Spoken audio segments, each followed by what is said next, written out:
Хуудас сэргийгчүүлэнд подкаст нэвтрүүлэг.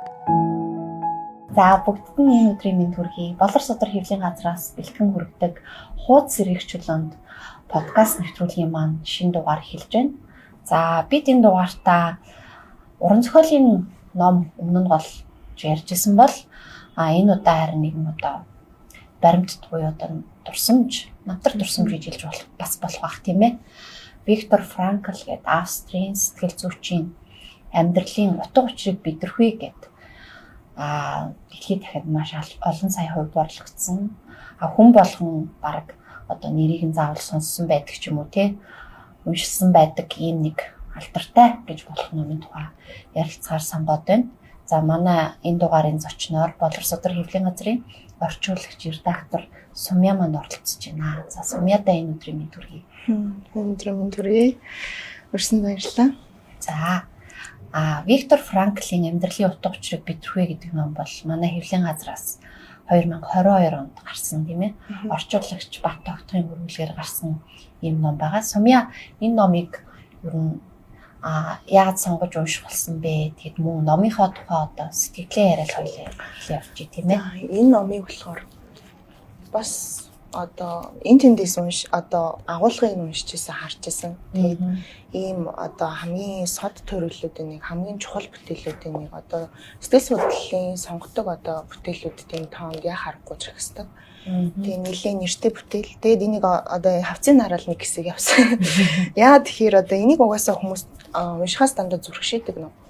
Энэ бол нэг энэ тухайн зохиолч нь өөрөө одоо хорих лагерт буюу нацист хорих лагерт маш олон жил тэгээд нөгөө өөр олон лагераар дамжиж ингэж маш олон жил амьдарч яасан. Тэгээд тэрнийхээ тухай бичсэн гэдэг утгаар хүмүүс айгуу жоохон цэрэгдэг. Хүн сэтгэвтэй ном байна тий айгуу хэцүү юм энийг уншаад би шаналах юм байна гэж бодоод хүмүүс жоохон цэрэгдэдэг. Би тэгээд бас нэг тиймэрхүү шалтгаанаар тэгээд бас ингээд тэгсэн ч гэсэн бас ингээд сонирхол татчих байгаа шүү дээ. Тэгээд хэсэг харж явж байгаа. Тэгээд ерөнхийдөө саяхан үйсэн. Тэгээд яг үнэндээ бол яг уншаад үзэхэд тэр гол биш юм гэж бодогцсон. Тэнд ингээд хоригдсон гол биш юм байна те. Тэнд зовсон гол биш юм байна. Энэ хүний хэлэх гээд байгаа санаа нь бол үнэхээр гайхалтай юм гэдгийг ойлгосон. Тэгээд тэр нь одоо арай хөнгөн туссан гэх юм. Тийм. Би ч гэсэн яг одоо Сумьягийн нэг адил энэ номын тухай энэ тэндээс айгуух сонсоод тийм ээ Монголд бас өөр хувилбараарч гарсан байдаг тийм ээ. Өөр хувилбараарч байх өөр бас орчуулгаар гарсан. Тэгээд ингээд нөгөө унших юмсан гэж бодоод явдаг хэрнээ хад ч юм барьж авч уншаагүй. Тэгээд маш богино хугацаанд уншингууд надад болохоор нэгд маш зовлонгүй тий одоо Виктор Франклийн тэр бичээчийн уур чадвар маш гоё айгүй юм хүнд сэдвийг одоо юу гэдгийг яаж юм гоё хөнгөн гэж бас хэлж болохгүй. Тий маш гоё чадварлаг бичлэгтэй дээр нь бас орчуулгын чанарч мэдээж шимжүүлж байгаа. Тийм ээ монгол хэлээр ингээд торлон унших. Тэгээд тий яг л бас Сумьягийн ном хэлсэнчлэн одоо хориглагын хүнд хэцүүгээр бид нарыг айлах гэсэн дээ биш тийм ээ. Нэгэнт болоод өнгөрсөн тэр аимшигтай явдлыг одоо дэлхийн нийтээрээ мэднэ тийм үү. Тэгэнгүүт Виктор Франкл номынхоо нэрээс ч тодорхой амьдралын утга учирыг бидэрхүй гэж хэлж байгаа. Хориглагер гэдэг бол одоо төсөөлөхөд ч аимшигтай зүйл шүү дээ. Тэнд баг тэрийг амьдрал гэж хэлэх үгүй юу тий. Тэнд амьдрал өрнжийн хүн яг өөрийнхөө хүсснээр тэнд амьдрч чадахгүй мэдээж үгүй. Гэвч хүнд амьдралын утга учир гэдэг зүйл байдаг. Тэрийг олох нь ямар эрхэм чухал юм бэ? Утга учираа мэдснээр ямар ч зовлонг одоо давж туулж болох юм байна гэдэг ч юм уу тийм ээ. Тэгээ үүнийгээ өөрөө одоо сэтгэл судлалын салбарын маш том хүн болохоор одоо тэр өөрийнхөө нэвтрүүлсэн логотерапи хэмээх сэтгэл заслын тэр аргатайгаа ингээд уялдуулаад бичсэн тийм ээ. Тий. Хамгийн одоо юу гэж уншиж байхад бол за энэ хүн бол сэтгэл судлаач хүн нэгдүгээр. Тэгээд дээрэс нь хорих лагерт очисон одоо юу гэж хохирогч хүн тий. Тэнд ингээд өөрийнхөө эрүүл мэндтэй бүх юмараа хохирсон хүн. Тэгээд дээрэс нь энэ хүн бол тэр юм хоёр одоо юу гэж тийм тодорхойлолтоос гадна энэ хүн бол өөрөө айгүй агуу хүн юм байна тий. Би өөр нь бол ингээл нэг хүн амтан бишрээл тэрээс агуу магуу өнтер гэж хэлмний амнаас баг гардаггүй байхгүй. Тэгсэн чинь энэ номыг уншсны дараа Виктор Франкл бол яг хүнийхээ хувьд бол үнэхээр тий чинь юмыг одоо даван туулсан чадварынхаа хувьд ч тэр хүнийхээ хувьд ч тэр хүн чанарынхаа хувьд ч тэр тэ бүх талаараа энэ хүн бол яг үнэхээр хүн гэдэг хүний одоо нэг тийм жинхэнэ утгаараа хүн байж чадчихэ, жинхэнэ утгаараа хүн шиг амьдарчээ гэсэн мэдрэмж төрж байгаа байхгүй. Тийм тэр нь одоо юу гэдэг чинь энэ номыг одоо энэ хүнийг хамгийн их одоо алтаршуулсан гэх юм уу. Тэр талаараа бас гайхалтай юм да гэж бодогцсон. Тийм. Надаа бас энэ номыг уншиж байхад нөгөө амьдрах сайхан гэдэг ном биш ээ. Кино байдаг шүү дээ. Тэр яг санаанд орж исэн. Тэр ном бол бас яг одоо Франклин өгүүлээд байгаа тэр амьдралын утга учир гэдэг зүйлийг тэр кино бас яг илэрхийлсэн тий. Тэгээд Франкл бол номоо хоёр үндсэн хэсэгтэй тийм ээ. Эхний хэсэгт бол яг хориглагаар өнгөрүүлсэн тэр аимшигтай өдрүүдийг бичсэн тий. Хоёрт нь болохоор одоо яг тэр мэрэгчлэхээ буюу тэр сэтгэл судлалын үүднээс тийм ээ логотерапи гэж юу хэлээд байгаа юм. Амьдралын утга учирыг ирж тэмдэрч түүгээр одоо амьдрах нь ямар утга учиртай юм те. Бүр цаашлаад одоо мэрэгжил нэгт сэтгэл засалчдтай ч юм уу те. Яаж нөлөөлөх гээд байгаа юм. Ерөөсөө тэр бүхний ингээд базаад бичсэн. Энэ ном бол тийм том биш хэрнээ маш их одоо тийм зүйлийг дотроо багтаасан. Тийм л одоо агуулгын хувьд бол ярих юм бол одоо зөвлөш үүргүүчтэй. Тийм л ном юм байлээ л дээ тий. Амьдрах сайхан гэд кино ярьсан чинь нөгөө нэг гол дүрийн залуугаас тий. Тийм би одоо нэр мэрийн сайн мэдэхгүй санахгүй. Гэхдээ ер нь бол одоо юу гэдэг чинь салбарт хүмүүсийг одоо гоц ухаантай гоц гэдгээр нь ялгаж хэлдэг шүү дээ. Гоц ухаантай, гоц одоо мэрэгэн тий. Өөртөө юмыг амар сурдаг, юмыг аягүй сайн боддог гэд ингэж янз янзаар хэлдэг. Надад бол жинхэнэ гоц хүн бол одоо тэр хүн юм да гэж санагдахаар тийм гин байхгүй юу. Энэ Виктор Франкл гэдэг зохиогч ч гэсэн яг тийм гоц хүн юм да гэж бодохоор. Яа тэгэхээр тэр бол одоо яг гэдэг чинь амьдралд одоо хин хүний амьдрал тохиолдохооргүй зовлон. Одоо ямар ч хүний санаанд орохооргүй цаашдаа надад ийм тохиолдсон даа гэж хинч таамаглахааргүй тийм одоо асар том зовлон. Гэтэл тэрний хойно тэрийг ингээд нөгөө нэг юм эерэг сэтгэлээр бөгөөд одоо ингэж давж гарах нэг тийм хүчтэй тийм хүн байна гэдэг бол яг сэтгэл судлалын ухааныхаа үүднээс тэр бол баг гоц хүн байхгүй. Яг сэтгэлийн одоо тэр мөн чанарын хувьд яг нөгөө нэг энэний дараач тэр энийг одоо үргэлжлүүлээд одоо орчин үед ч гэсэнд яг энэ талаар юу судалдаг байхгүй. Сэтгэл судлалын янз бүрийн байдлаар бизнесийн тал дээр ч гэсэнд хүн ингээд бизнес ингээд айгүй амжилттай явж байгаа. Тэрнээс өмнө нь дороот нь янз бүрийн асуудал гарна. Тэр үед ингээд хүн одоо зарим нь ингээд унцдаг, зарим нь босоод ирдэг те. Тэнгүүт яг ингээд ямар хүн босож ирээд байгаа, ямар хүн унаад байгаа те. Яг тэрийг нь ингээд судалж харьцуулдаг бас одоо тийм орчин үеийн одоо хэрэгцээнд нийцүүлээ те. Ингээд янз янзын одоо салбарт зориулсан тийм сэтгэл судлалын судалгаанууд гардаг. Яг тэрнтэй адилхан одоо зарим хүнд ингээд тийм хатад байна те. Гэтэ тэрийг бас ингээд хүмүүст ингээд түгэж болно. Тэрийг ингээд өөртөө суулгаж болно гэсэн зарчмууд байдаг юм лээ. Тэгэхээр ерөнхийдөө бол Виктор Франклч тэр кинон дээр гардаг хүнч тэртэй яг ингээд үлгэрийн юм шиг санагдах үстэй яаж тэ гэмэрч гэсэндээ үнэхээр ингээд амьдралын тиймэрхүү одоо зүйлсийн дараа ингээд тесчүүлдэг тийм хэсэг хүмүүс байдаг гэдэг утгаараа тэр бас надад нэг тийм гоц санагдсан гэх юм тий. Франкл бол одоо энэ ном дээрээ юу яасан байгаа юм л да одоо эхний тэр хорих лагрын өдөр хонуудыг дүрслэхдээ одоо хоригдлуудыг өөрөө сэтгэл судлаач хүн болохоор яг чиний хэлсэн шиг нэгдүгээр хохирогч хоригдол боловч ялтчгүй тэр мэрэгжлийн хүн учраас тийм ээ ажигласан тий одоо хоригдлуудын сэтгэл зүйн үе шатуудыг тий эхлээд одоо бөөнөрөө хоригдчоод юу ч үу чармаа шалдлаад бүгдийнх нь сүмсийг усаад ингээд шүршүүлгээр туугаад оруулахад эхэндээ одоо тийм сонин нөхцөл байдалд орчоод хүмүүс ингээд хошигнж исэн гэдэг ч юм уу тий тэгэнгуутаа цаашдаа болохоор зовж цөхөрч эхлээд сүулдэ бүр дүжрэх явц гэд ингээд яг нөгөө сэтгэл судлаач хүнийхээ одоо энэ ажиглалтаар тэр одоо зовлон шаналлт хүмүүс яаж ямар үе шаттай хариу үзүүлдгийг энээр ингээд зурагтсан. Тэр интернет айгуу сонирхолтой. Надад хамгийн одоо юу гэдэг чинь студид болтмор юмэр те. Юу гэхээр юу гэхээр энэ бол яаж энэ тухай гомдлого бичиж байна тий. Гомдлолгүй бичиж байна. Тэр бол яалтчгүй бүр амар том хохирол амар том гарц тий. Тэр хүнийг одоо ингээ энгийн хүнээр сэтгэхэд бодоход тэр хүн бөөн үзэн ядалттай гарч ирж байгаа ш тий. Тэр одоо германчуудыг ч үзэн яддаг байна уу? Тэр хин гитлерийг ч үзэн яддаг байна уу? Хин энийг буруутгахад ойрхон байгаа. Тэр хүн бол сэтгэл зүйн хувьд юу юугүй хүнийг зохиод унахад бэлэн байгаа байхгүй тий. Тэгэхэд Виктор Франкл бол яг тэр өөрийнхөө тэр сэтгэл зүйн юунаас ингээ хөндөрөөд гадна талд нь гараад тэгээд бүхнийг ингээд одоо юу гэдэг ажиглаад тий эргэн тойрныхоо би бол одоо юу гэдэг чинь энд зовж байгаа хувь хүн гэдэг ерөөсө бодоогүй юм шиг байна. Тий. Тэрийг хэрвээ бодож явсан бол бараг давж чадахгүйсэн баг.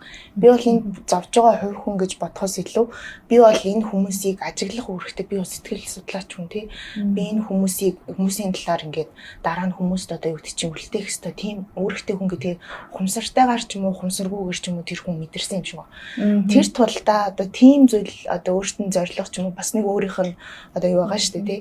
Тийм утга учир байсан тулдаа тэр хүн бас энд гарсан гэдэг өөрөө ч бас нэлээд яасан тоглолтоо тий.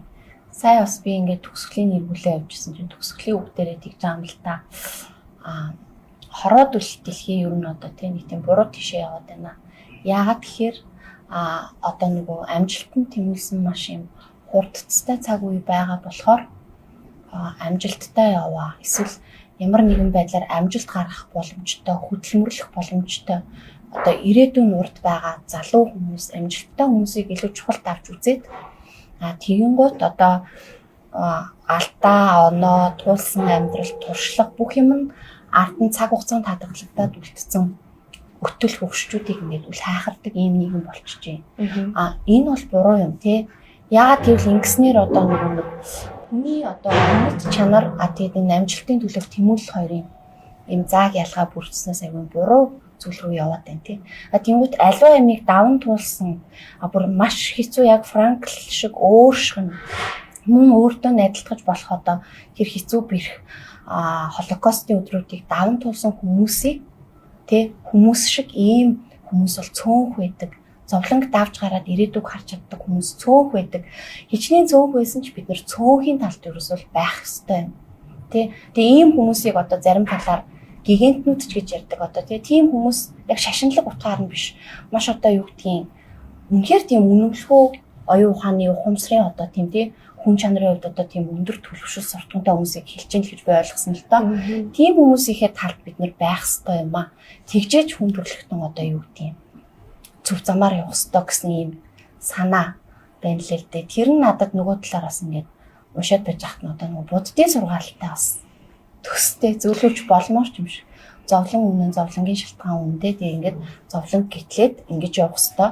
Угаасаа л хүн болгоны амьдрал үхэл төрөх учраас тэрэн дундаас хитрхи нөгөө одоо юу гэдэг юм амжилт ч юм уу нэг юм ингэж зорилгоо олгочод тэрэнд байхаар жоохон бурууддаг, өөрөө зовдөг гэсэн юм яхтар гүнзгий санаанууд ингэж яваад байгаа байхгүй юу. Тэргээрээ ингэж уушхаар энэ ном яалтчгүй хүнийг юм маш гүнзгий бодол руу хөтлөх. Эсэргээрээ заавал гүнзэрхгүй ч бас юмыг бас өөдрөг сайхнаар харах тийм их гоё хүчийг агуулсан л ном юм уу гэж би бас бодсон. Уншсандаа их баярлсан. Тэгээд өөрөө ерөнхийдөө нөгөө буддын болоод тэр нөгөө санаа гэдэг байгаа шүү дээ тийм. Тэр санааг бол яг нөгөө нэг одоо сэтгэл судлалын ухаанд ингээд суурьшуулж одоо юу гэдэг чинь Венийн 3 дахь хувьсгал гэдэг байгаа шүү дээ. Хамгийн эхний хоёр нь бол мэдээж одоо Фройд байна тий, Адлер байна тий. Энэ хүмүүсийн гаргаж ирсэн санааг энэ хүн нэг хэсэг дэмжижсэн байгаа юм. Тэгээд өөрөө бүр ингээд одоо хамт одоо тэр нэгдэж хамгийн түрүүнд одоо Фройдтай нэгдэж ингэж явж исэн хүмүүсийн нэг. Гэхдээ энэ хүн энэ нөгөө ийм зовлон үзээд ийм зүйл туулсныхаа дараа бидний итгэж үнэмшижсэн маш олон юм бол худлаа байсан юм тий. Бидний ингэж хэрэгжүүлэх гэж одоо бидний нийгэмдийн одоо зөв үнэн гэж бодож исэн олон зүйл бол худлаа байсан. Тэр байтугай ангаах одоо энэ өөрөө бас нэг төрлийн юмч штэ тий. Нөгөө нэг тэнгүүт одоо тэр талын ангаахын талын мэдлгүүд ч гэсэндээ бас ингээд яг тэр яг цагаа тулгаар хүн дээр худлаа идэв. Хүн одоо нойргүй эдэн цаг явах боломжтой. Тэр бол тэрний цааш л явахгүй тэр гэсэн бид нар бол юу тэр нойргүй тийж эдэн цаг явах мох гэсэн ойлголт байгаа тий. Амьдрал идэг. Ерөөсөө л амьдраад идэг. Тэгээд хүн одоо юу гэдэг чинь одоо тийм нүүр гараа авахгүй тэгж бохир заваа явбал ерөөсөө хүн тэгж байгаа л хүчиндээ ингээл маш олон юм хүн ерөөсөө тийм л юм дээр хүрэл ерөөсөө ингээл байхгүй болно гэл маш олон зүйлийг тэгж одоо анаахын юм ч юм уу сэтгэл зүйн хувьд ингээд заалгуулж ийсэн тий өмнө нь тэгсэн чинь яг өөрөө тулаад үтсэн чинь худлаа тий энэ бол хүн бол амьдрал идэм юм ямартай ч тэгээ бас нэг юм сонирхолтой энэтэй холбоотой гэхээр юм байхгүй Фройд бол ингээл яг юу гэдэг чинь хүн бол одоо таашаалын ирэлт явдیں۔ Ерөөсөө таашаал бол одоо хүний одоо зан одоо сурч тууны хамгийн үндсэн нэг зүйлсийн нэг юм байна тий. Хүүхэд ахуйгаас л энэ суурь одоо хөгждөг юм байна. Тэгээд энэ бол ингээд янз бүрийн одоо хинийга дарснаас үүдээд хүнд янз бүрийн хүчин эмгээг үүсдэг юм байна. Тэгээд сэтгэл зүйн хувьд сэтгцийн хувьд гэдэг ч юм уу. Ингэж үздэг байсан тэрийг ч одоо Виктор Франкл бас нэлийн хэсэг сонсч явсан тий. Адлерийн хувьд болохоор эрх мэдэл бол хүн бол эрх мэдэл тэмүүлдэг юм байна тий. Тэгээд ингээд янз янзаар ингээд хүний одоо мөн чанартай ч юм уу заах суртахуунтай холбоотой сэтгцэд бас тэр нь яаж нөлөөлдөг байдагтай холбоотой янз янзын чиглэл гарч иржсэн тэр нь ч хөгжсөн зарим талаараа үнэн угаасаа гэхдээ яг тэрнтэй энэ тэнцэх хүнд маш чухал юм байсныг бид нэрөөсөө анзаараагүй мэн гэдгийг энэ Виктор Франкл гарч ирж байгаа хгүй тэр юу вэ гэхээр хүнд ерөөсөө утга учирыг эрэх тэгээ утга учир амьдралд нь утга учир байна гэдэг бол ерөөсөө амин чухал. Одоо юу гэдэг чинь хүнд хоол идэх хэрэгцээ байна, унтах хэрэгцээ байна. Энэ бол ерөөсөө анхдагч хэрэгцээ гэж үзээд байгаа шүү дээ. Гэтэл хүний утга учир гэдэг юмыг ерөөсөө хамгийн сүүлийн хэрэгцээ юм шиг үздэг. Гэтэл Виктор Франклийн хувьд бол ерөөсөө тийм байгаагүй. Утга учир амьдралын утга учир бол ерөөсөө хоол ундаас одоо тэр нөгөө бэлгийн таашаал машаал тий бүх юмтай одоо энэ зэрэгцүүц тийм чухал тийм одоо амин чухал одоо юу гэдэг хэрэгцээ байсан юм гэдгийг яг тийж хэлээгүй. Гэхдээ би бол уншиж байхдаа бол яг тийж ойлгож байгаа хгүй. Ягаад тэгэхээр одоо юу гэдэг тэр үед ингээд хүмүүс аюу нөгөө одоо тэр хүмүүсийн хувьд зүүдэл аврал байсан байхгүй тий. Ерөөсөө бүх амьдрал нь там болцсон. Тамаас нэг жоохон оргож байгаа нь тий баруун унтаж чадахгүй байгаа ш тэр хүмүүс чинь. Одоо хэсэг унтахтаа л тэр хүмүүс ингээд хамгийн их хүсэж байгаа зүүдэлдэг хамгийн их хүсэж байгаа зүйл гэр орноо тий дайн дуусж гин хоол идэж гин тий хүмүүс аимшигтай хөлсөж байгаа учраас зүүдэндээ ингээд хоол идэж байгаагаар зүдлээл. Гэтэл хамгийн гайхалтай нь тэр үед ямар ч хүн ямар ч одоо тийм тэр олон эрэгтэй хүмүүс байгаа шүү дээ. Тэр дунд эмэгтэй хүн зүдсэн байхгүй гэж байгаа юм. Тийм. Эмэгтэй хүн одоо нэг тийм бэлгийн таашаал машаалаа хангаж байна гэсэн тийм зүуд ерөөсөй байхгүй. Тэгэхээр энэ хүмүүс ерөөсөө амьдралын утга учираа алдахын одоо нэг ирмэгдээр ирсэн хүнд тэр мөр бол ерөөсөй чухал биш үү тийм. Хэрвээ энэ хүмүүсийг гаргах энэс гаргах сэтгэлийн тэнхий одоо өгөх юм бол ерөөсөй утга учир. Тийм.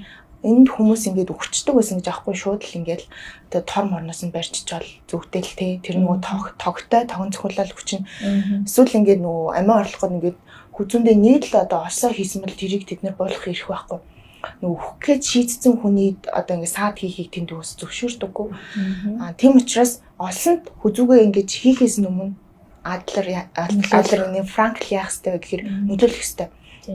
Энэ хүнийг ерөөсө толгойг нь олс руу оруулж хэлбүү те юу гэх вэ гэхээр чамд тийм утга учиртай зүйл байгаа штэ гэдгийг сануулдаг ус. Тэр хүмүүс чинь энийг мэдэн штэ те чи чинь үр хүүхэд чинь тэнд байгаа штэ те чи ингэж одоо юу энэ хүртэл ийм юм бодож тиссэн штэ чи гээд тэр бүхнийг нь сануулж заримыг нь авч үзэлтэй байсан.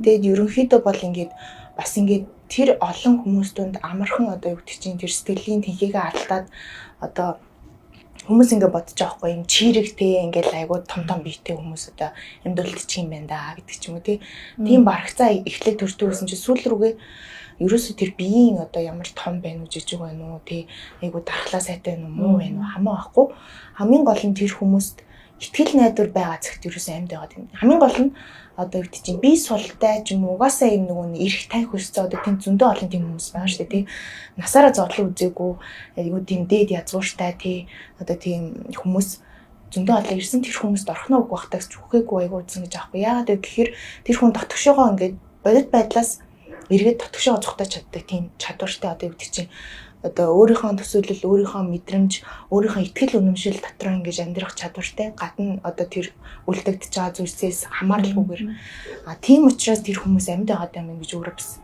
одоо анзаарч байгаа байхгүй.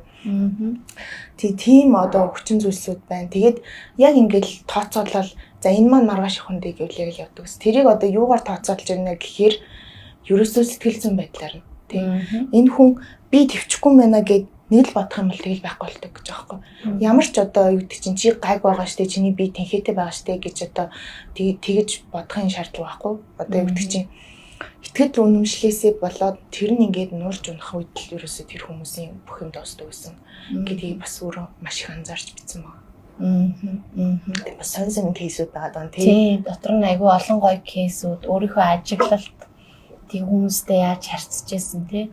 Өөрт нь бас яг тэр яагаад хамт орогдож байгаа нөхдүүдтэй нэг өдөр тоог тасарсныг одоо завшаан гэх юм уу тэрийг ашиглаад одоо амьдралын тухай ярих боломж олддог тий. Тэгээд тэр нөгөө бүр амар гайхалтай байсан шүү дээ. Урлаг болоод шашны тухай тий. Урлаг ба шашин бол ерөөсөө тэнд байгаа хүмүүсийн бараг найдвар нэг гэж. Найдвар тий. Тэр ямар ч газар ямар ч зовлонтой ямар ч юу байсан урлаг хүнд ингээд хэрэгцээ байгаа хгүй тий. Тэрийг ингээд дуулаад бүжиглээ тий. Ядагч байсан тий. Ядаж ингээд мандж байгаа нарыг хараад тий. Тэр чинь бас нөгөө нөхөнд нөгөө урлагийн төдий хэмжээний таашаатай тий. Аз жаргалыг мэдрүүлдэг юмнууд. Тий. Тэгэл ингээд бөөнөр ингээд үрхий ачигдаал явж байхдаа цонхон дээрээ ирээ шаваарлаж байгаа хгүй.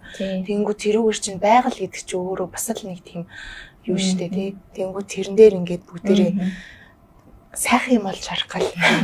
Тэнгүү тэндээс чинь бас нэг хүн дэвтг чинь сайхан зүйлийн төлөө тэмүүлдэг нэг тийм юу байна. Тэгээ тэрийг бас ингээ харуулад байгаа хгүй.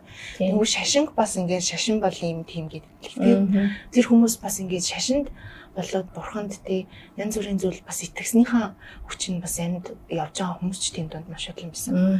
гэдэг бол бас бодвоштой хэрэг хүн тий.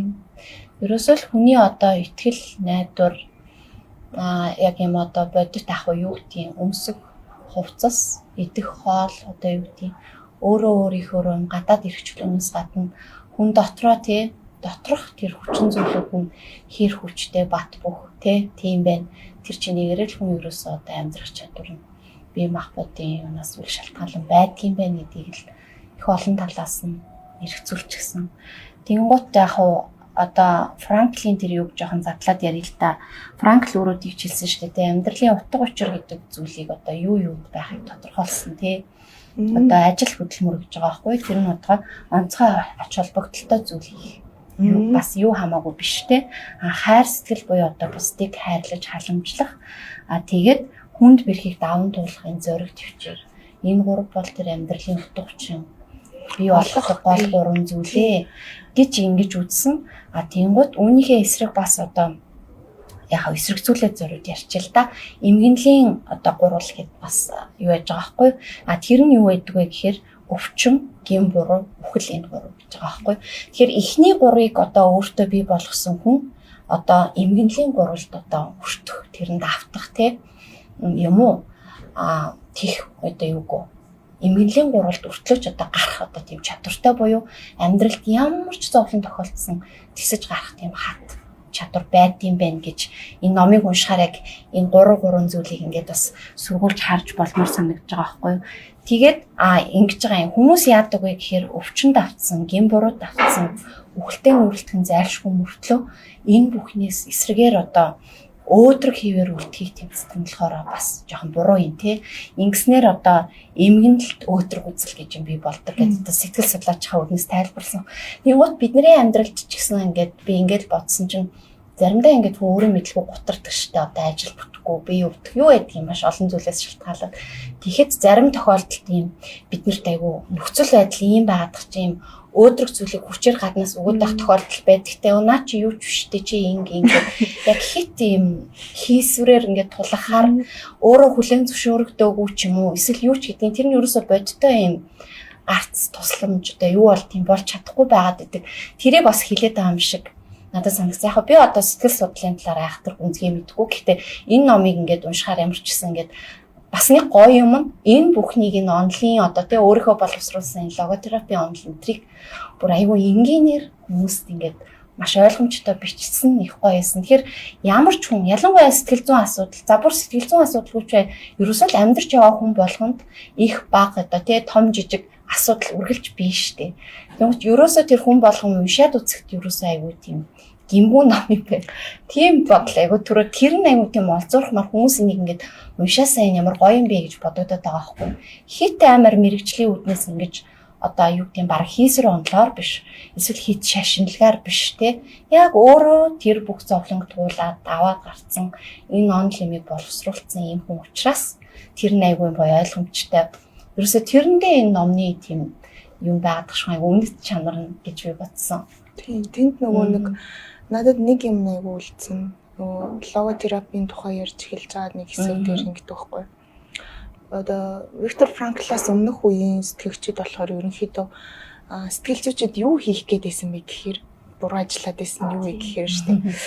Хүний ингээд зовлон гэдэг юм байхгүй болох гэж үзсэн. Ерөөсөө ингээд жаргалтай л байх га тий. Ерөөсөө жаргаж ивэл тэр ерөөсөө болж байгаа нь тэр ингээд ерөөсөө. Гэт тэгж бодоод тийм юм болох гээд хүчлээд тий. Гэтэл Франкл болохоор юу гэж үзсэн бэ гэхээр ерөөсөө зовлон байх хэвээр дарамт байх хэвээр чамайг ерөөсөө дарамтлж явах хэвээр. Ерөнхийдөө чамд ингээд ачаа байх хэвээр, зовлон байх хэвээр, дарамт байх хэвээр. Гэхдээ хэрвээ тэр дарамт чи утга учиртай бол чи ерөөсөө тэндээс ямагтал босч ирнэ. Тэ ямагтал тэр одоо зовлонгоос чи өндийж ирнэ. Яагаад тэгэхээр тэр бол чиний хувьд утга учиртай зүйл байхгүй. Гэтэл өмнө нь одоо Виктор Франклаас өмнө ямархуу үзэл баримтлал байгаадсан гэхээр хүний тэр дарамт ачаануудыг ерөөсөө ингээд авч хайчих гал тий. Үнэхээр одоо булзах боломжтой тэрийг аваа хийчих боломжтой бол аваа хийчих л хэрэгтэй үнэн л тий. Гэхдээ боломжгүй юмнууд зөндөө байна тий. Ямар ч боломжгүй юмнууд байна. Гэхдээ чи тэр зовж байгаа зовлондоо утга учир оноочих юм бол тэр ерөөсөө чамд тэгж тэр болохоо болно. Тэгээд одоо өвд чинь хүн нэг өдөр зовж болно шүү дээ. Тий нэг өдөр нэг хэцүү санагдал уйлж унжаал буу юм болол ингээд тэгж болно. Гэтэ чиний тэр зовлон чи утга учиртай бол чи маргааш нь босоод ирэх байхгүй. Тийм учраас тэрийг бол ерөөсөө сэтгцийн өвчин гэж үзээл энэ бол өстэй аимшигтай одоо тийм шизофрен байна гэлтэй ингээл хүнийг оншлоод тэгээ оншилчоор хүний чинь оншинд нь барьцдаг тэр хүн нөгөө оншоо ингээл тодруулж үзээл ийм зан гаргах юм яана би тийм штэ окей гэх тэрнээс очт нөгөө чи загсны орд гэвэл загсны орд бол чи хилэн цэвэл хилэн цолоод идэх шиг хүн ер нь тэгдэг байхгүй юмдаа ингээд тасаад тэндээ сэтгэл одоо зүүн асуудал дээр чинь яг тийм болов чи бол тийм юм гэд хэлчих юм бол тэрэнд нь ингээд хүн өөрөө ингээд тасчдаг. Тэрэндээ ингээд бас байх гад хичнээн гарах гэж оролдовч өөрөө тэрийг өөрөөрөө тодорхойлц учраас эргэж орооддаг. Виктор Франклийнх надад яагаад таалагдаад байгаа гэхээр ихэнх хүнийг тэр зүгээр л амьдралын утга учираа олоогүй хүн байна л гэж тодорхойлно. Чи ерөөсөө ингээд шизофрентэй галзуурсан солиорцсон хүн биш чи ерөөсөө утга учираа олоогүй байна л гэж хэлдэг. Тэнгүүт тэр хүн нэр юу илээ гэж бодоод тэрийг ирж хаагаад эхлэх юм бол тэр нэг сэтгцийн асуудалтай анхаарахаа болж эхлэх байхгүй. Тэнгүү тэр хүн арай нэг өөр утга учиртай арай нэг гой зүйлийн төлөө тэмүүлж эхэлж байгаа учраас асуудлууд ерөөсөн асуудал биш болоод ирдэг тий. Тэр нь хамгийн одоо энэ онлайн логотерапийн ч юм уу хамгийн авааштай. Одоо юу гэдэг чинь бусад одоо талын юунууд жоох инхрээдлээ байх талтай бол Виктор Франклийн логотерапи болохоор шууд л ингээд үнэтэй нүүр учруулахыг оролддог. Тийм хариуцлагыг өөрөөлөхийг оролддог. Чиний байгаа байдал чинь одоо чиний хариуцлагатай холбоотой шүү гэдгийг ингээд тэнцвүүлээд өгчдөг. Тэрүүгээр ингээд арай дийлэн хүмүүст хэрэгтэй гэдэм баг гэж бодогдоод байхгүй. Тэгээд бас ингээд сүүл хэсэг рүүгээ харж байгаад ямар ч одоо тийм өвчтэй ямар ч одоо галзуу хүнд бол одоо хүн чанар одоо хүний мөн чанар нь байдгийн тий. Тэрийг нийгэмд хэрэгцээгүй болсон, тийм юмд хэрэгцээгүй болсон гэд ингээд хаяад хойшин тавиад наадахтай ч одоо зурлалтаж юу яахыг дүүрсэн хэрэг гэж үзхийн оронд тэнд хүний мөн чанар нь байгаа шүү гэдгийг одоо бодож мөн чанарыг нь хайх хэрэгтэй гэдэг тийм одоо санааг бас өөрийнх нь итгэж үнэмшил гэж аахгүй тэр нь бас аюу тийм хүнлэг санагдаж байгаа. Хүнлэг гэхээр тийм одоо юу ахгүй нөө Франкл ч өөрөө тэр концлагерт хоригдчихсан яг нацистууд яаж исэн бэ гэхээр яг энэ хүнлэг ёсны эсрэг шүү дээ тийм ээ. Одоо яадаг вэ гэхээр хоригдлууд хэрвээ өвдөх юм бол хэрвээ хөдөлмөр хийх чадваргүй болох юм бол тий зүгээр шууд шатаах цуграл явдаг. Тийм учраас одоо тэр лагерт хоригдож байгаа хүмүүс юу зөвлөдөг вэ гэвэл бүр яадаг ч байсан шилний хаарч болсон сахлаах усаад тий эрүүл харагд тий тэр үрэлтэнд ингээд хазар чинь бүр улаагаад тий одоо ингээд цог золбоотой харагдах тусмаа амьд үлдэх магадлал тий ингээд байна.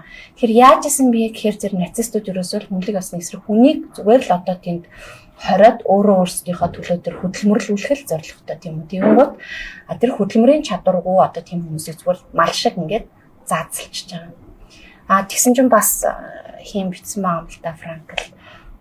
За би буруу ярьчих үү. Одоо буруу санчих үү нөгөө Фройдийнхаар бол одоо тийм хүн одоо ийм хүний бус ийм хориглагч ч юм уу ийм орчинд орохоор хүнлэг чанараа алдаад одоо адууснаас ч юм уу ялгаагүй болно гэж үзсэн бол Франкл эсрэгээрээ үгүй. Тийм нөхцөлд ч хүний хүнлэг чанар хүний юу харин ч одоо ил далд одоо гаднаас олж зүүсэн тийм зүр нийгэмшлийн явцад олж өөртөө бүрдүүлсэн харин бүх юм нь хуурж унаад сайн уу яг мөн чанар нь ил гардаг. Тэгээд тэд нар бол хүн тий. Яг тэрийг ингэж хүлээн зөвшөөрөв. Тэгээ ерөөсөө өөрийнх нь тэр сэтгэл заслын аргач гэсэн ерөөсөө тэрлүүн л ингээд хандаад ах шиг байгаа юм тий. Өөртөө өвдөж байгаа. Чи хүн болохоор өвдөж байгаа л гэж аахгүй тий. Гэтэ одоо нацистууд хичнээн тийм байсан гэсэн Виктор Франкл бол тийм хүн байгаагүй. Гэдгийг өөрөө бүр баруул харуулж байгаа хгүй. Яаж байгаа гэхээр гарч ирснийхаа дараа нацистуудыг ерөөсө буруутгах тийшээ хандаагүй гэж байгаа. Тэнгүүт нөгөө одоо лекцийн сонсдог, үздэг, хардаг, таньдаг, мэддэг хүмүүс нь чи ямар муухай одоо нацист гахаа вэ те гэдэг ингээд айгүй ингэж давшилсан гэж аахгүй. Тэгсэн чинь энэ хүн болохоор тэнд байхдаа ямар үндэстэй, ямар гаралтай, ямар хүн байхаас үл хамааран одоо тэр яг нөгөө нэг нацист цэрэг гэж байгаа хүмүүс өөртөө тусалсан ч тохиолдол байна те. Яг өөрсдийнх нь адилхан л хоригдлууд дундаас гаргаж авсан томилсон хүмүүс нь аимшигтай муухай ханддаг бүр ингээд зэрлэг те балмад тэгж ханддаг тохиолдож байна. Тэнгүүд тэр хүн энэ юусоо угсаа гарвал одоо юу гэдэг чинь тэр юунаас үл хамааран хүн бол хүн л гэдэг юм те. Тэрэнд зөвхөн одоо нэг ийм нийгмийн тэр нэг шаардлага аимшигтай дайнд ажин тийм зүйлсээс болоод одоо үндэстнийг ингээд тэр чигээр нь эргүүлээд ингэж үзэн ядалтаар дарж болохгүй мэнэ гэдгийг өөрөө анзаарсан учраас нацистуудын эсрэг одоо юу гэдэг чинь тийм үзэн ядах ч юм уу тиймэрхүү байдал гараагүй юм шиг байна. Би бас яаж харж байхад тийм санагдсан. Тэгээд би ингээд ер нь бол нөгөө нэг дэлхийн 2 дугаар дайн гэдэг чинь бол бүр юу болоод өнгөрвөө гэмээр үйл явцгаахгүй тий. Бид нар одоо л гайхаад л шүү дээ. Нэр яаж байгаа юм бэ тийм юу болоод байгаа ингээд. Тэнгүүт 2 дугаар дайны дараа дэлхийд даяараа за бид нар юу хийчихвэ гэж бодсон юм шиг байна. Тэр нь яг энэ сэтгэл судлалын ухаан тэгээд нөгөө нэг уран зохиолд бас айгүйх ирж авч гарч ирж юу хийсний эргэцүүлж байгаа байхгүй хүмүүс бүгдээрээ одоо яах вэ тий. Яа тэгэхээр энэ бол ингээд тавтагдчихгүй юм бол биш. Гитлер шиг хүмүүс төрн дахиад Сталин шиг хүмүүс төрн үзэл санаанууд төрн тэгээ хүмүүс дахиад гушуурн тий. Энэ явдал бол дахин тавтагдах үйлдэл юм байна. Тэгээ одоо яах вэ гэдэг тийм тал руугаа шинжилсэн. Тэгээ энэ Виктор Франкл болоод надад бас нэг нөгөө сэтгэл судлалын бас нэг 2 3 номны тухай би бас харж ирсэн. Яг ч нэрчилж уншаагүй. Гэтэ судалгаанууд байгаа байхгүй. Тэр судалгаанууд дайны дараа юу бодсон бэ гэхээр одоо за Гитлер бол муу одоо хүн байж болно. Тэгээ тэр хүн байж болно тийм хэрэгтэй. Хин нэгэн одоо еврейг үзэн ядаж болно. Еврейчүүдийг бүгдийг алмаар санагддаг байж болно. Гэтэ тэр ганцхан Гитлерийн л хүсэл байгаад хинч тэр Гитлерт туслаагүй бол тий. Хинч тэр Гитлерт итгээгүй бол тий. Тэгсэн бол ийм хийж болохгүйсэн. Тэнгүүд хүмүүс яагаад тиймэрхүү хүмүүст итгээд байна тий. Хүмүүс яагаад хушуурн дагаад байна. Тэгээд энийг хэрвээ хүмүүс хушуурч дагаагүй бол ямар ч дайн гэж байхгүй. Ямар ч юм одоо бөөнөр хорих, тий үндэстнэр нь үзий ядах, бөөнөр нь хомроглон устдах тийм явдал хийж болохгүйсэн. Тэгэхээр яагаад хүмүүс тэгж итгээд байна гэдэг талаар судалсан юм шиг байна. Тэнгүүд тэн дээр жинхэнэ итгэгч True Believer гэдэг одоо Эрик Хоферын нэг алтартай ном бүтээлээдэг. Тэгээд бас нөгөө нэг эрх мэдлийг давах гэдэг Obedience to Authority гэдэг үлээ. Ийм 2 судалгааны бүтээл байдаг. Тэнгүү тэр 2 ерөнхийдөө нэг юм хэлж байгаа байхгүй. Ямар хүн аимшигтай итгэл үнэмшилтэй болдог вэ гэхээр өөрийнх нь амьдрал утга учиргүй.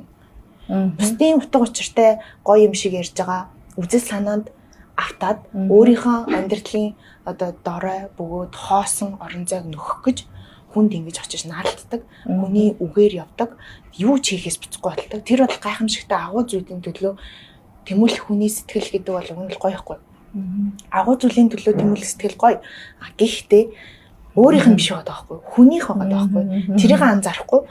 Тэгээд тэрэндээ ингээд автаад тэгээд тэр чигтээ ингээд маш олон хүн тийм хоосрол байна. Тэрэнд нь ингээд тулгуурлаад ерөөсөө ингээд хүмүүс гарч ирээд байна. Тэрэнд нь тулгуурлаад ерөөсөө юм хөдөлгөөн гаргаад байна. Тэгэнгүүт ингээд энэ тэрний ерөнхийд бас нэг талаараа хэлж өгч байгаа байхгүй. Өөрийн гэсэн утга учиртай бай. Тэ өөрийн гэсэн утга учиртай байвал чамд хүний утга учир, хүний амьдралын тэр Гитлер хүнийг үзэн ядж гэнэ үгүй чамд ерөөсөө хамаагүй болно гэж байгаа байхгүй. Тэр нь бол надад үнэхээр гоё. Тэгээд тэр эрх мэдлийг давах ч гэсэндээ тийм. Тэр нь болохоор бас нэг юм сонирхолтой юм гаргадаг. Нэг юм туршил хийсэн байгаа. Хүнийг ингээд чи шийтгэн шүү. Энэ хүн юм сурахгүй л чи шийтгэн шүү. Нэг юм товч дараад. Тэр нь болохоор жүжигчин. Гэтээ тэр хүндээ хэлэхгүй байгаа. Хэрвээ энэ хүн ингээд бүр болохоо байгаад ивэл та яах вэ гэсэн чинь эхлээд би тэр хүн болохоо байвал болчих штэ. Би юу гэж шийтгэхэд идэв би болно гэд. Тэгэд орсон гэж байгаа. Тэгээ ихэнх хүн бодлоогүй. Бүр ингээд тултлан зовоосон тэр нөгөө нь би баруун үхлээ гэд те. Нэгэн буруу хийхэр нь л арт юм шүү. Тэнгүүт чи юм хий юм буруу хийгээд амжи би чамаа шийтгэлгүй ядیں гэд нөгөө одоо чи ингээд амархан юм хийж чадахгүй мангар байдлаа гэдэг утгаар тий нэгдүгээрт хоёрдугаарт би энэ нөгөө нэг амар гоё туршилтын хэсэг болж байна. Би ингээд амар хүнд хэрэгтэй туршилтын нэг хэсэг болж байна. Энэ бол миний үүрэг. Би хүний үгийг одоо том нөгөө нэг одоо судлаач тий тийм лаг хүний үгийг биелүүлж байна. Тийм болохоор ингээд би хийж байгаа юм биш энэ хүн намайг хий гэсэн учраас би хийж байгаа гэд тэгвэл тэнд нэг өөрийн одоо нөгөө нэг бодол гэдэг юм хажуудаа аваад тавьсан байгаа байхгүй. Тэнгүүд хэрвээ тэр хүн өөрийнхөө бодлыг өөртөө эзэмшээд тий би болохгүй шүү дээ. Би энэ хүнийг зовоож байгаа. Тэгээ би энэ хүний өмнө хариуцлага хүлээх ёстой. Би болох ёстой гэж бодсон бол болдог тий. Цөөхөн хүн байдаг. Үнэхээр бодлого хүмүүс байдаг гэж аахгүй.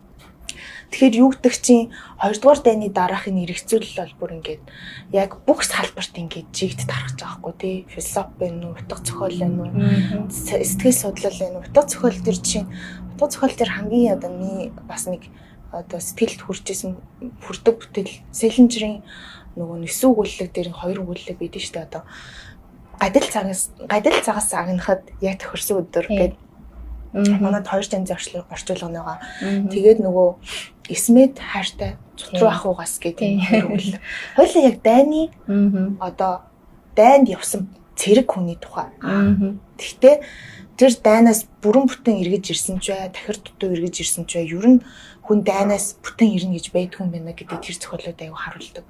Одоо харахад тэр хүн зүгээр хүрээд ирж байгаа юм. Тэгээ ингээ гэр бүлийнхэнтэйгээ ингээл эргэж уулзаад баяр хөөр төрүүлдэнгүүт хүмүүс хараад энэ өстэй зүг зүгээр энэ даастай ашгүйдээ дайны баатар ирлээ те.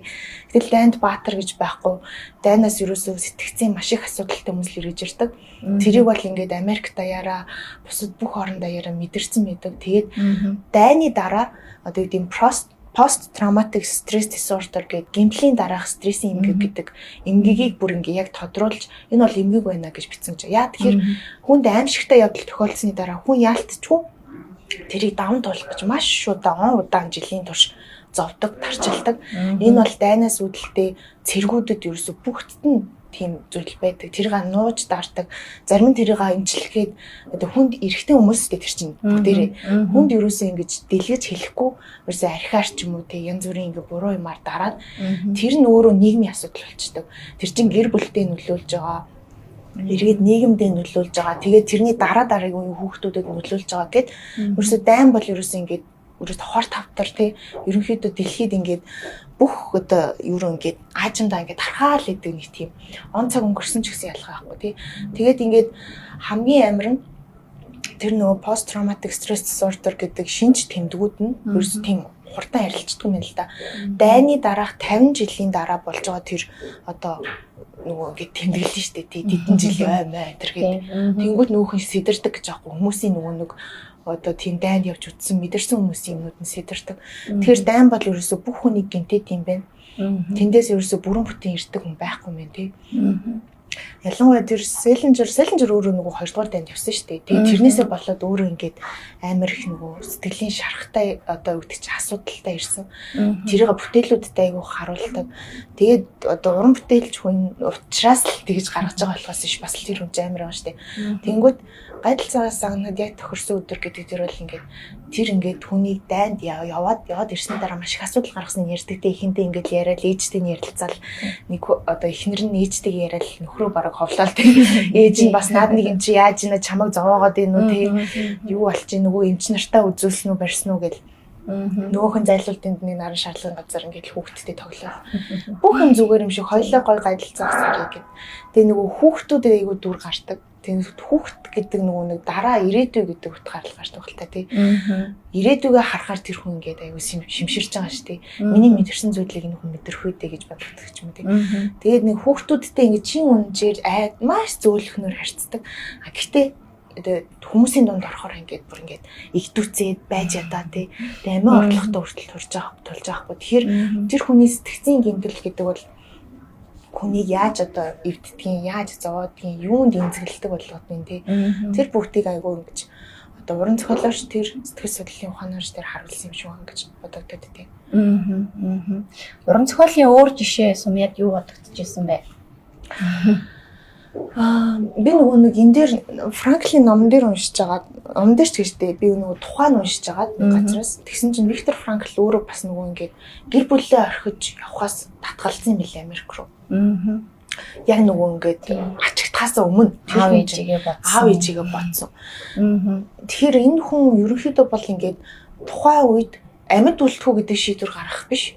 Өөртөө утга учиртай гэсэн шийдвэр гаргаж байгаа байхгүй. Тэр надад нэг бас нэг дүрийг санагдуулсан нөгөө Шоша романы гол дүр. Тэ Арнольд гэдэгс нэг чинь Аарон Гринд юм дээр. Аарон гэдэг тий. Аарон болохоор 11 өст идэх байхгүй. Америк руу авчих гээд бити авчих гээд тий. Америк руу явчаад би чамайг өст зовоохгүй амьдраач гээл тий. Тэнгүү цаанаас нь нөгөө нэг социалист бас ингээд юунд айгу Орос руу явах гээд байгаа бас нэг хүүхэн байгаа би чамайг аваа явчих хоёлаа явчих ерөөсөө ингээл энд чи өөх гээд нь штэ тий. Ингэж яах юм бэ гэсэн чинь 10 ерөөсөө л ингээ үлдэхийг шийддэг. 10 ерөөсөө Шошог сонгодог. Шошо болохоор өөрийнх нь багнаас өөрийнх нь өссөн орчин бүх юмыг шингээсэн ийм жохон тэ жижигхэн шатлгаан бийтэй тэгээд ийм одоо эмзэг тэ ингээ хүүхэд шиг тэ оюун ухаан хүүхэд шиг тэ хин ч одоо энэ ерөөсөө хүний хайр татгаарч гэхээр юм уу тэ бас нэг тийм шаардлага нэг сайн нийцэхэргүй юм ихтэй байхгүй. Гэтэл 10 тэр юм ихтэй байнга сонгодог. Яа тэгэхээр тэр бол ерөнхийдөө бол би зохиогчийн харж байгаагаар болохоор ерөөсөө эх орных нь бэлэгдэл юм байна гэж харагдаад байхгүй. Тэр бол эх орны бэлэгдэл. Тэгээд яаж ч үсэн Америкаас татсан бай, Оросоос ч татсан бай. Тэгээд чамааг ингээд амьдрал чиглэл би ямагт эх орноос сонгоно. Тийм. Яг тийм мэдрэмж төрүүлдэг. Тэрэндээ адилхан Виктор Франкл ч гэсэн яг эх орноо өөрийн гэсэн зүйлээ сонгож байгаа байхгүй. Тэр бол ерөөсөө өөрт нь утга учиртай шийдвэр гэдэг бол амьд үлдэх хэрэгцээнээс дээгүүр шийдвэр байгаа байхгүй. Яг үүндээ яг цагаад болохоор. Тийм. Амьдралд ч гэсэн утга учир байгаа бол уусаа хүн зөвхөн өөрийнхөө төлөө гэх юм бол зүгээр амьд байх ч юм уу өөрийнхөө хэрэгцээг хангацгаж болно шүү дээ. Утга учир гэдэг яг тэрийг давсан зүйл одоо өөрийгөө ямар нэг зүйл зориулах тийм ээ. Өөрөө ямар нэг тийм юмны төлөө одоо за бүтээгдсэн гэж хэлэх байл төрсөн тийм. Хүн заяаг оноо төрчихжээ. Бидний одоо юунд ч гэсэн дийд шүү дээ. Одоо хүний амьдралын утга учирыг одоо зүүнний үзүр дээр тогтсон ширхэг будаа шиг гэж хэлдэг нь хүртэл одоо бид нэр их олон ямиг уламжлалаа ч юм уу зарим зүйлийг юм шашинлаг тал руу нуусгаад юуг нь ингээд утгын сааруулж буруу ойлгоод идэгээс шиг бодоод үсэх юм бол бас юм айгүй нарийн зүйлийг цаавраа хилцэн байгаа. Яах гэж тэр зүүнний үзүр дээр тогтоод байгаа санамсаргүйдээ биш тийм ээ. Тэнд ч нэг утга учир байгаад байна шүү дээ тийм. Тэгээд нөгөө хиний Франкл бол бас яг тийм гэр бүлээ нөгөө явах уу яах уу гэдээ эргэлзэж хахад эцэг хийгээ бодсон тийм ээ. Тэгэнгუთ шоронд гинэ. Нөгөө одоо хорих лагерт байхдаа ч гэсэн одоо эхнэрээ байнга боддог тий. Тэгээ эхнэрийгээ амьд өгөөч мэдхгүй мөртлөө одоо ингээд бүр ингээд дотроо ярилцаад бараг хүрээд тий ингээд тэгэд энээр нэг юм айгуу гоё яруу хэсгүүд бас байсан. Одоо сумын астрон дурдсан шүү дээ. Ингээ хоригдож байж хахад хориглуудад хүртэл одоо тэр байгалыг таашаах, урлагийг таашаах тэр гоо зүүн мэдрэмж нь байсаар байдаг. Тэр чинь бас хүний хамгийн одоо хүн болгож байгаа нэг чухал зүйл шүү дээ. Тэгэнгუთ нөгөө Баварт одоо очоод нэг шууд уух ажилд илүү байж хахад тэр Баварын ойг хараад л тэ ерөөсөө үйдэхгүй ингээд Баварын ойг харахаар одоо мань хүнд үнэхээр таатай сайхан яг тэгж байж хахта нэг удаа эхнэрээ бүр ингээд дуу хоолойг нь сонсох шиг болоод юм асуухаар нь тийм ээ гэд хариулаад гарт минь ч хүрэх шиг боллоо. Тэгээд гинт анзаарчл нэг бяцхан шүү ингээд шуудны нөгөө овоолсон шорон дээр ирж суугаад над руу харлаа гэдэг Франклийн номууд дээр дандаа энэ өргөс торон дээр суудсан шууны бэлэгдэл байгаад идэх нь яг тэнд гарч ирсэн. Тэгээд надад энэ номноос яг тэр хэсэгтээ тийм гоё яруу мэдрэмж төрсөн. Тэгээд одоо өөрийнх нь ч тодорхойлсон тэр миний амьдралын утга учирын 3 гол зүйлийн нэг бол хайр юм тий. Яг тэр хайрын юг болоод тэр ихнэрээ санаалцж байгаа хэсгээр тийм илэрхийлсэн. Гэтэл 45 онд мань хүн нөгөө суллагдаад ингэж яасан чинь ихнэр нь бас өөр нэг хорхлаа гэдэг одоо өсөг юм өөр болсон мэддэг. Бас эцэг их хэмжээ амир өргөцсөн байдаг. Тэгсэн ч гэсэн дараа нь Франкл хорхлагт орохын өмнө ч эндээ үлдэхийг сонгосон. Дараа нь ч мөн явах боломж байсан ч гэсэн мөн тэндээ үлдэхийг хүссэн. Яа гэвэл өмнө нь одоо эцэг их хайртай хүмүүстэй тэднийг бодож исэн бол миний анзаарснаар Франкл одоо 3 удаа айгуу тийм чухал шийдвэрүүд гаргасан гэсэн. Одоо энэ автор нацизм эхлэхийн урд Америк руу явах сонголт байсан ч эцэг их гэр бүлээ сонгож үлдсэн.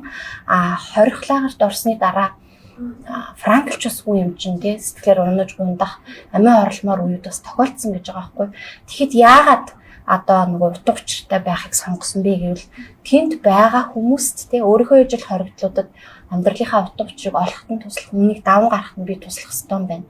Тэгээ бүр төсөөлдөг байсан тий өөрийгөө ингээд хэцүү мөчүүдэд нүдэн анжгаад ингээ олон хүний өмнө лекц уншиж байна. Тэгтээ одоо яг энэ амьдралын утга учирын тухай зовлон зүд үрийгээр давах тухай би ингээд уншиж байна. Хүмүүс намайг сонсоод ингээд тий маш хүлээн зөвшөөрөөд ингээд байж байна гэж юм хоёр дахь тэр одоо шийдвэр гэх юм уу тийм ээ амьдралын төлөв шийдвэр. 3 дахь нь болохоор үнээс сурлагдсны дараа хайртай бүхэн нэгэнд байхгүй болсон ч гэсэн ахаад вент үлдэх сонголтыг хийсэн. Яагаад вэ гэхээр яг тэр хорихлагараас дэлхийн 2 дугаар дайны дараах яг чиний хэлсэн шиг тэр одоо маш их хохирол, зовлон, хор увшиг, сэтгэл зүйн бүх гэмтлийг авсан хүмүүс ахаад өөрийнх нь тусламж хэрэгтэй учраас үлдлээ. Тэгээ ийм 3 чухал сонголтыг амьдралдаа бас хийгээд яг тэрэндээ ингээд явсан ийм л хүн юм байл л дээ. Надад тэгээд бас нэг амар юм. Энэ хүн бол яг тэр үедээ юу гэдэг чинь хамт хоригдож байгаа хүмүүс нь бол асар өндөр боловсралтай боловсон одоо юу гэдэг чинь тийм өөрийнх нь ижил эмчнэр гээл надад адилхан эмчнэр зөндөө байсан гээл тэгээд ярьдаг. Гэхдээ тэр хүмүүс тэсгүй үнэхээр аимшигтай зан характерыг гаргаж ирсэн тухай бичдэг. Яг өөршгөө эмч одоо тийм одоо сайн одоо юу гэдэг чинь ухаалаг тийм хүн юу гэдэг чинь би гарангуутлаас тэ хин нэг бүр ингээд аимшигтай нүдэхгүй л би ингээд ерөөсө болохгүй нэг гэсэн. Тийм амар юу сонсдог. Тэгээд энэ бол ингээд хүнийг ерөөсө яг адуусны хэмжээнд үзэж байгаа учраас тэр хүмүүс тийм хэмжээнд очиход сур зам байгаагүй байгаа л та. Гэтэ бас ингээд тэр дунд бид нар хүн шүү гэдгийг бас Виктор Франкл дандаа ингээд бусдаа бас мэдрүүлэхийг оролдож исэн хүн. Тэгээд гарч ирсэн хойно тэр хүмүүс амар их юм туулаад амар их зовоол хүсэжсэн нөгөө мөчн ирсэн чинь бүгдээрээ бүр аз жаргалгүй байсан гэж байна. Хинхийнх нь хүлээж исэн хүмүүс байхгүй. Гэртээ харахад хараад би ингэж зовлоо штэ гэд ингээд сэтгэлээ нэгээд ярих гэхээр өөдөөс нь бид нар ч гэсэн зовсон штэ гэдэг. Тэгээд тэр одоо нөхцөл байдал тэрний дараах сэтгэл зүйн ингэж уналт гэдэг бол үнэхээр одоо юу гэдэг чинь зүүрлэх арга байхгүй аимшигтай. Нөгөө хүсэн хүлээсэн одоо нөгөө аз жаргалыг хүн ингээд хүлээж байгаа л яг мэдрэх болохоор байдгүй штэ. Яг тэр нь болсон байгаа байхгүй. Тэгээд тэр мөчүүдийг ингээд үзэж байгаа, харж байгаа. Тэгээд тэр бүхний дараа энэ хүмүүсийг бас ингэж босгох, тэр хүмүүст ингэж өөрийнхөө үзэл санаагаар ингэж нэмэр болох. Тэгээд Виктор Франкл шиг хүмүүс байгаагүй бол одоо тэр бүх одоо юу гэдэг чинь тэр нэг зовлонтой юмнууд ингээл уучраал даймжраал хүн хүндээ халтаагаал сэтгэл санааны тийм байдал чинь халддаг байхгүй тий үеэс үед хүнээс хүнд дамждаг тийм юм хичнээн амар дамжих байсан бол гэж бодогцсон. Манад ч гэсэндээ тийм жишээнүүд байгаа штэ амар их зовлон зүтгүүрийг үзээд амар гоё сэтгэлийн хаттай гараад ирсэн тий рентген доктор гэдэг ч юм уу. Тэнгүүд тэр хүмүүсийг тэр үед ингээд аюу залууд нь бариад хориод одоо юу гэж нэг азар сулсан байгаа штэ. Хэрвээ тийм аз тохиогоогүй бол бас манай салбарын ямар олон юм байхгүй байх вэ тий ямар олон юм. Тэнгүүд манад ч гэсэндээ бас ийм зүйл тохиолдсон. Салбар болгоны тэргүүнийг нь татчих байгаа байхгүй юу? Ерөөсө хамгийн шилдэг хамгийн лаг хамгийн ухаантайг нь сорчиж авч байгаад ерөөсө устгаж байгаа. Тэнгүүд уус үндэстний хувьд чинь нэг сэхэтний алтан гэдэг чинь амар том шарх байхгүй тийм. Тэнгүүд манад бол сэхэтнүүдийг нь шилж ингэж сонгож авч байгаад ерөөсөө ингэж удаад дараа ингэж толгой дараалан цочоод өнөөгөө буудаад тий. Тэнгүүд бид нар нэг цөөхөн хідэн ухаантай одоо юу гэдэг чинь давж гарах чадaltaй сэтгэлтэй хүмүүс нь одоо ингэж бид нарт бас өвөө үлдээж ингэж яасан бас амар гоё мэдрэмж төрүүлдэг бас. Тийм. Яахан ч юм байх юм да гэд. Тэгээ нөгөө рентгенгон бас мангадог эцсийн зүуд гэдэг өгүүлэг байдаг шүү дээ тий. Тэр ч гэсэндээ надад ингэж байгаа хгүй. Тэр хүн бас дайм үдсэн, зовлон үдсэн. Тэгээ тийм нэг дүр байгаад байхгүй тий. Тэнгүүт тэр бол ингээд шаналл бол зовлон бол тий мэдэрсэн зүйлсээ түүнийг орохгүй. Хөхт нь хөх хүртэл нь тий арилж өгдөг. Би нэрээ селфенжерийн үгийг харсан өнөөдөр. Өмнө нь бас харж исэн юм шиг байна. Тэр бүр ингээд өгсөн хүрний ингээд хүүр ингээ шатааж байгаа үнэр чиний хамарнаас хийцэж арилахгүй. Тэгээ хамгийн дотор чинь насан туршиж үнэртэн гэж байгаа байхгүй. Тэгэхээр ингээд тийм одоо үйл явдлуудын дараа хүмүүст ингээд тархаж байгаа энэ бүх юмыг зогсоох хүчтэй зогсоож ингэж багсгаж сааруулах чадaltaй бас хүмүүс байна гэдэг амар гоё азтай юм гэж бодогдоод байна. Франкл өөрөө ч гэсэн яг иймэрхүү одоо юу гэдэг ийм одоо зөв гэж хэлээ л да тий. Зөв хандлагатай. Одоо өөрийнх нь хэлээд байгаа нь бол ер нь бол зовлонд яаж хандах вэ те. Тэнгуут ийм зөв хандлагатай даван туулах чадвартай ийм зүйлийг аль болох уламжлуулахын тулд яг ингээд энэ бамбарыг л би одоо ингээд дамжуулахыг хүсэж байгаа учраас энд ингээд үлдлээ. Яг л нөгөө олимпийн бамбар яагаад ингээд дамжаад явдаг вэ? Тэгээ яг тэрэн шиг ингээд хүн одоо муу мухай масар хүчтэй асар олныг хамарч тарахдаг бол тэрнийг сүрэн зогсдог хүч бол үнэхээр цөөнх байдаг дандаа тий. Яагаад гэвэл хүн болгон тийм ухамсартай тийм ухамсарн сэрсэн байх боломж бас айгүй хязгаарлагдана. Ялангуяа дайм тулааны ч юм уу тийм нийгмийн аимшигтай хямралтай үед бол тэр улам боломжгүй болж ирж байгаа хгүй. Хүн зүгээр амьд гарахын төлөө зүгээр нэг юм утсан чиний улаан аймаа хамгаалгаа явж хат юу утга учиртай өстой юу гэдэг шиг юм болж байгаа нөхцөл тэр бол маш үнэхээр цөөнхөд үлддэг тийм хүч. Тэрийг л ерөөсөө ингээд алдалгүй явж явах гээд ингээд бамбартаа зөвлөсөн байсан. Надад бас аюу гой санагдчихсан. Хэвшмэл санаа бол урлагийн дайсан. Урлаг үгүй болвоос бидний сэтгэх, шинэлэг өнцгөөс харах, өөрсдийн ертөнцийг сэргээн шинтгэх чадвар доройтон бүхэн. Салман Рушди. За, логотерапи гэж энэ одоо сэдвүүн номд бүр бүхэл бүтэн бие даасан сэдв болоод доторх нөгөө нэг арга зүйнүүдийн бас задлцсан байсан. Тэгээд одоо Франклийнхаар бол логотерапийн одоо өвчтний ирээдүйд хүрэх ёстой утга учирт нь илүү төвлөрдөг. Тэгээд одоо өнгөрсөнд болсон зүйлтэй тэрнээс илүү ирээдүйн утга учир нь одоо юу яаж өгснөөрөө утга учир төвч сэтгэл зүйн эмчилгээ гэсэн байгаа юм л да. Энэ бол айгүй ойлгомжтой тий. Нэг талаар экзистенциалист гэж ярьдаг юм тий. Яг нөгөө нэг сэтгэл судлалын салбарт экзистенциализм гэдэг энэ нөгөө нэг философийн ойлголтыг ингээд суурьшуулад хэрэгжүүлээд яг хүн дээр ингээд хэрэглээд ихэлсэн тийм одоо юу гэдэг экзистенциализм бол ингээд нэлийн өмнөөс ингээд дээр үеэс ингээд явж исэн. Гэхдээ тэрийг ингээд яг нөгөө нэг сэтгэл судлалын салбарт ингээд суурьшуулад ашиглаад тэгээд логотерапи нь бас яг тэрнтэйгээ ингээд уялдаж явдаг. Тийм. Одоо нөгөө дэлхийн нийтийг хамарсан, өргөн олныг хамарсан яг ийм хор овшиг, гайхамшигын дараа хүн яг оршихуйн хувьд одоо ганц 2 хүн төдийгүй тий үндэст нь дэлхийн нийтээр хямардаг. Одоо сая хоёлаа ярьлаа шүү дээ. Тий 2 дугаар дайны дараа бүх юм дуучраа алдсан тий.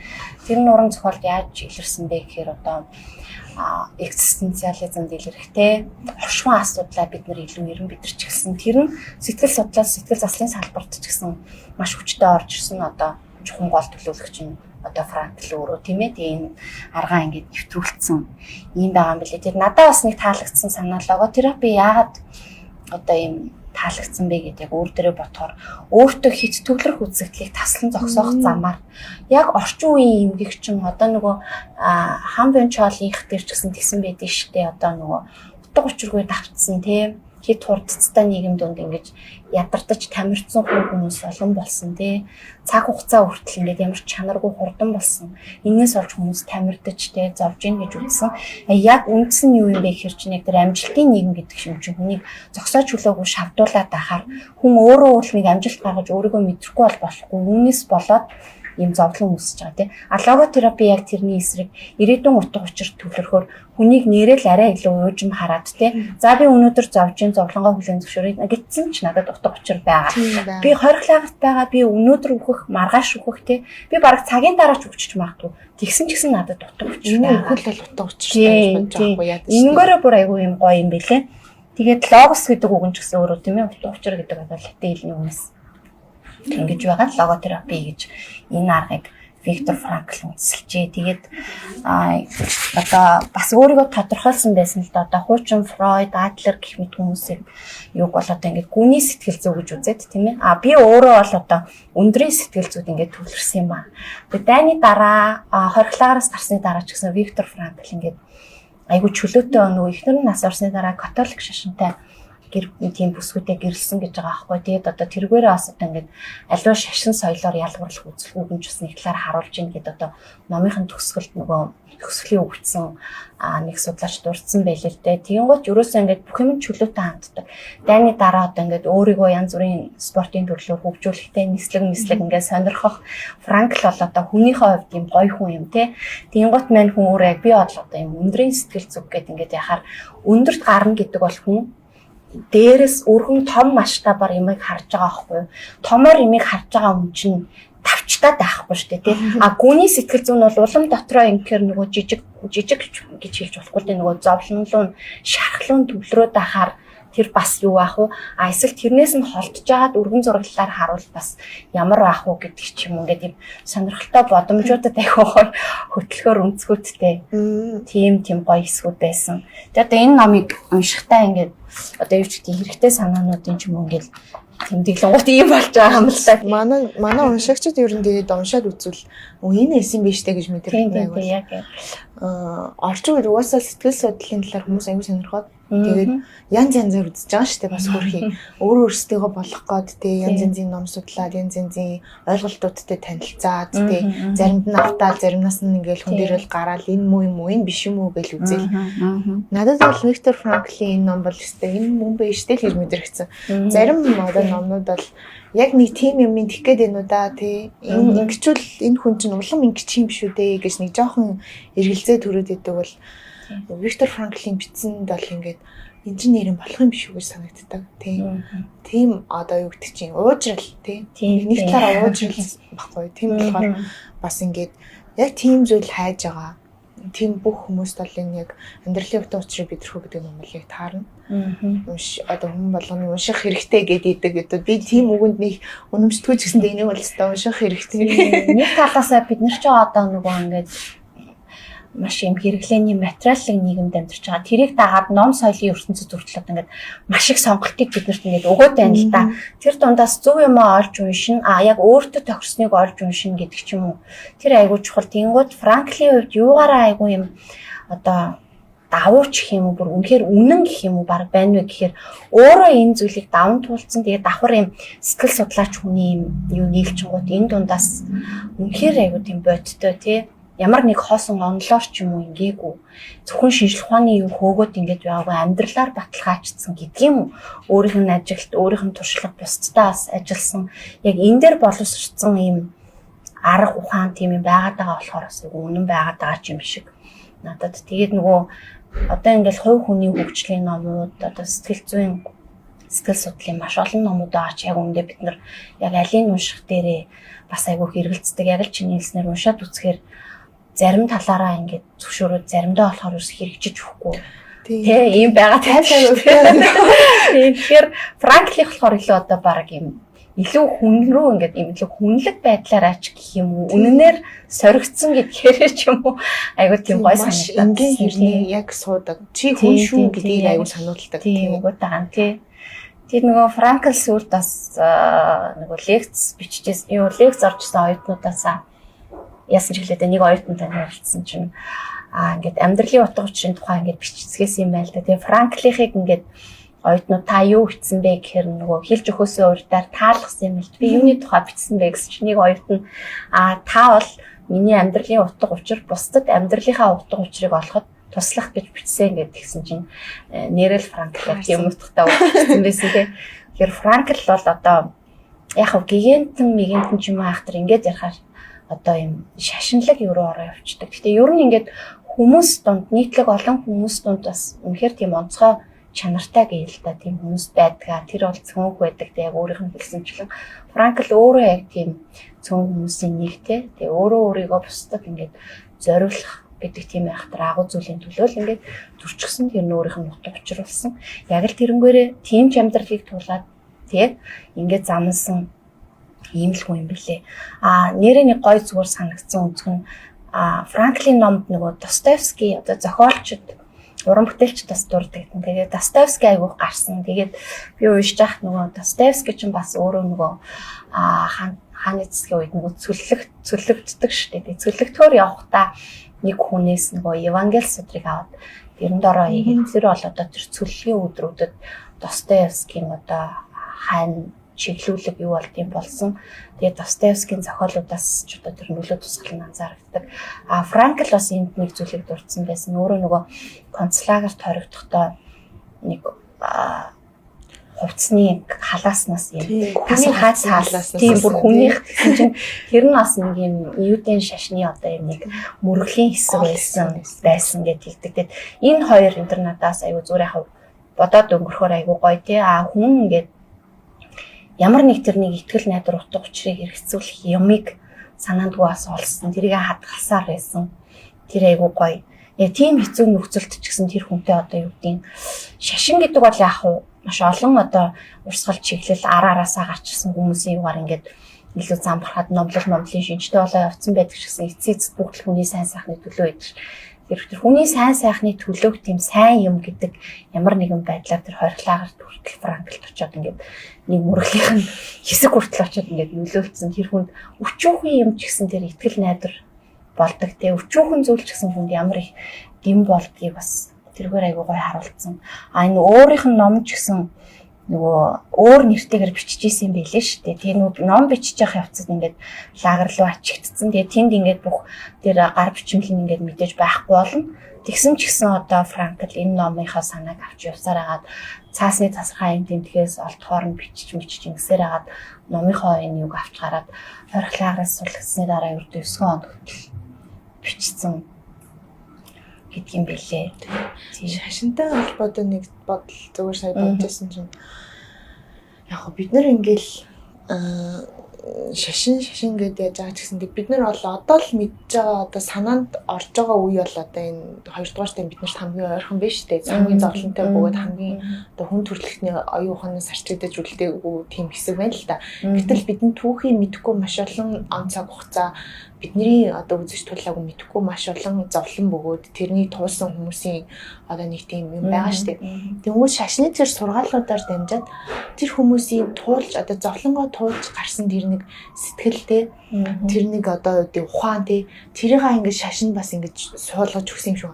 Тэгээд тэр нь ингээд үеэс үед дамжаад ирсэн. Тэгээд бас тэр Виктор Франклын гарт ирж байгаа хгүй. Тэнгүүд тэрийг нээж үзэхэд магадгүй бид ч гэсэндээ те чиний өвдөж чиний одоо ингээд өмнөх үеийнхэн чинь ч гэсэндээ ямар нэг иймэрхүү зовлон мэдэрсэн шүү те. Тэгээд чи ч гэсэн магадгүй энийг даан шүү гэсэн итгэл найдварыг бас шашны тэр нэг юм үгс тэр үгс юу нэг ингэж дамжуулж тэр хүнд хүргэсэн талтай гэж. Тэр нөгөө зовлон шаналл хүнд ингээд тохиолдох нь гарцаагүй. За тохиолдохгүй ч байж болно те. Тохиолдоход зүгээр л тэрэнд яаж одоо хандах, яаж хүлээж авах, яаж даван туулах сонголт хүнд өөрт нь байгаа шүү. Яг гэвэл хүний оюун санаа эрхчлөлттэй учраас гисэн бас нэг юм санаа үний цаана яваад исэн тийм ээ. Үнийг бас дурдхан зөв байх гэж бодож байна. Тэгээд нөгөө Америкийн нэгдсэн улсад одоо хүн болгоны мэдих эрхчлөөний өшөөгийг бид нар мэднэ шүү дээ. Айгу гоё үг нь тийм одоо Америкийн нэгдсэн улсын зүүн эрэгт эрхчлөөний өшөө байгаа бол баруун эрэгт нь одоо хариуцлагын өшөө гэдэг юм байх хэрэгтэй юм аа. Энэ хариуцлага гэдэг бол тэр одоо нөгөө утга учир юм тий амьдралын утга учирыг хүлээж авах гэдэг бол өөртөө хариуцлага хүлээх юм тий өөрийнхөө төлөө болоод бусдын өмнө хариуцлага хүлээх яг хамгийн хэцүү нь чи утга учир чамаас шалтгаална гэхээр энэ л жоохон муугаар хэлэхэд залхуу хүмүүст бол хэцүү хүлээж авах хэцүү яшгаа тий нэг бэлгийн мөхчлөлтөө тий би итгэж та гэж тэрнээс асуудал үүсдэг шүү гэдэг бас хэлээд харуулдаг байгаа байхгүй. Ялангуяа одоогийн нийгэмд одоо бид нар дайнаас холдчихжээ. Бид нар амар тайван эрхчлөлт нийгэмд ихэнх дэлхийн ихэнх хүн зон амьдарч шít. Тэр амар тайван байдал бас нөгөө талаараа заримдаа юм сэрэмж алдуулж алдуулдаг байхгүй. Амар тайван байдал гэдэг бас хүнийг одоо ингээд утга учраа магадгүй алдахад тодорхой хэмжээгээр өргөдөгч байж болох талтай. Тэр нь сэрэмжлүүлээд ч байгаа юм шиг энэ номыг уншихаар тийм бас сэтгэл төрж исэн. За тэгээд сумяд маань өөр нэмж хэлэх зүйл юм баг тий. За ингээд өнөөдөр бид нар Виктор Франклын амьдралын утга учирыг бидрхвэгээд шавсаархан боловч үнэхээр одоо нэр ингээл яриад л байвал маш олон сэдв сэжим рүү холбоод ярьж болохоор ийм сайхан номын талаар ярилцлаа. Тэгээд амьдралын утга учирыг бидрэх гэдэг бол үнэхээр хүн болгоны бас бодож өстой нөгөө жаргах цагт сэрэмжилэгдэхгүй гэдэг шиг тийм агуулгатай ном байлаа. Тэгээд Улар судар хэвлэлийн газрын орчуулагч редактор Сумья оролцлоо. За тэгээд дараагийн дугаараар уулзтлаа баяртай. Биднийх нь л би уран зохиолт хувь нэмрээ оруулна гэж ном уншдаг билээ те. Унших явцдаа олж нэмдэгнэх эрхэм зүйлс мэдрэх таашаал заримдаа хангалттайгаас хангалттай билээ. Хуудас сэргийгчүүлэнд подкаст нэвтрүүлэг.